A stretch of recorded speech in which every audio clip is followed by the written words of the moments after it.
Hi friends, I'm Niki and welcome to my channel Storytelling with Niki. So there are moments in life when we think if we wish, actually we wish that there was a pause button in our life. Like a life could be like a movie where we can forward it, rewind situations and put a pause, especially moments which we like. Like we just want to stop there and live in that moment forever, doesn't it? But it doesn't always have to be like that. Such thing happened with our character in today's story, Shubham. So let's see what happens to Shubham today. The title of this story is The Pause. I love you, Shubham said, his heartbeat a tad higher, his voice an octave lower in his attempt to sound serious and his palms sweaty. He looked at Anamika, hoping to hear same words back. Time stood still. Not now, Shubham groaned. It was a scene that Shubham had seen 1,000 times, but it still managed to annoy him to no end. What do you want? Shubham said, repeating a line that he had said over and over again, expecting a different answer every time. Why? Why? I want what I always want to kill you, the voice said. Shubham had heard this line many times, still He felt crestfallen to hear this line again, especially when he was at the cusp of something so important.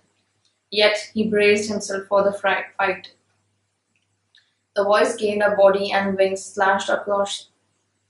The voice gained a body and wings slashed across Shubham's cheek. A thin line of blood came through the cut before it healed, leaving a trace on his cheek. Shubham wiped out the trace and looked at the white beast in front of him. Shubham remembered the first time he had felt the time stop. He hadn't understood what had happened for the first 2 seconds. On the third second, the whole scene changed and he was on an empty platform. He had heard a flap of wings from afar and looked towards the horizon with anxiety and excitement mixed. When Shubham had first time seen it, he had thought it was an angel. That mistake had almost cost him his life.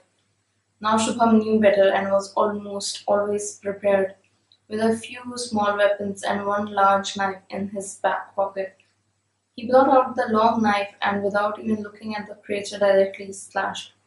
The screech told him that he had aimed true. However, when Shubham looked, the creature wasn't dead, only a cut on its wing. That, however, was enough to put him on the ground where Shubham had the advantage. Shubham ran towards the creature, his knife in stabbing position.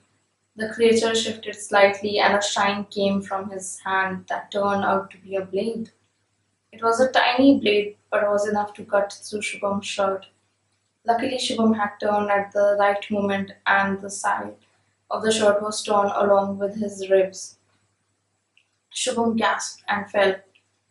His momentum created some distance between him and the creature, and in that moment he hoped that he would heal. His knife was lying 5 feet away from him, and he started moving towards it. The creature laughed. It is time, Shubham Meena. I finally kill you today. The creature said in a grating voice. He moved slowly towards.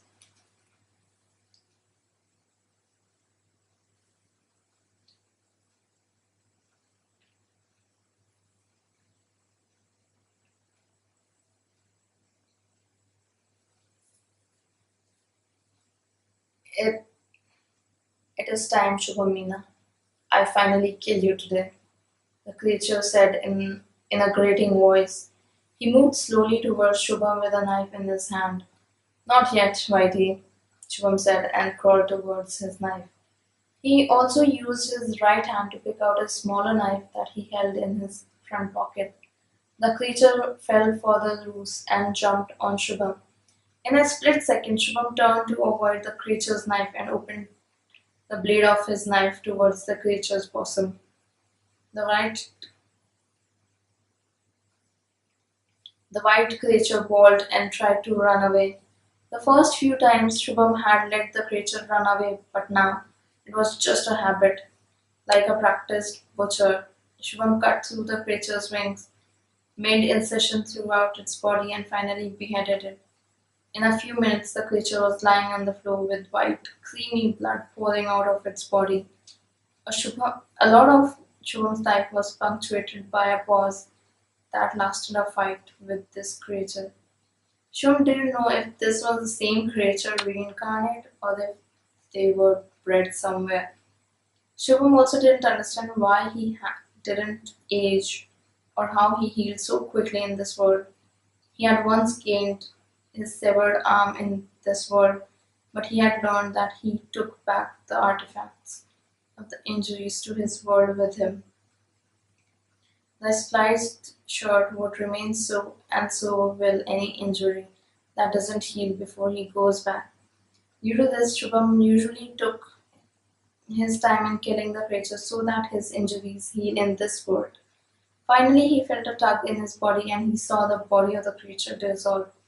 It was time to go back.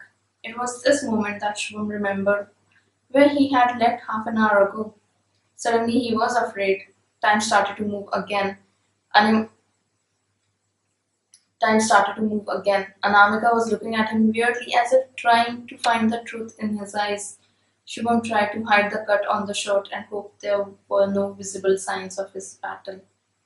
Finally, Anamika smiled. I love you too, Anamika said. Shubham let out a sigh and hugged her. Shubham smiled and kissed Anamika, jumping into the bliss before time would stop again. So today's story was interesting. Time stops, then there was a fight. It's fantasy, romantic, everything. So guys, what do you think about this story? Does it was really happening with Shubham or he was imagining this was the imaginary battle with the imaginary creature? What do you think? Please write in the comment section below and for more stories subscribe my channel and hope you like this video. Thank you for watching Storytelling with Nikki. Goodbye.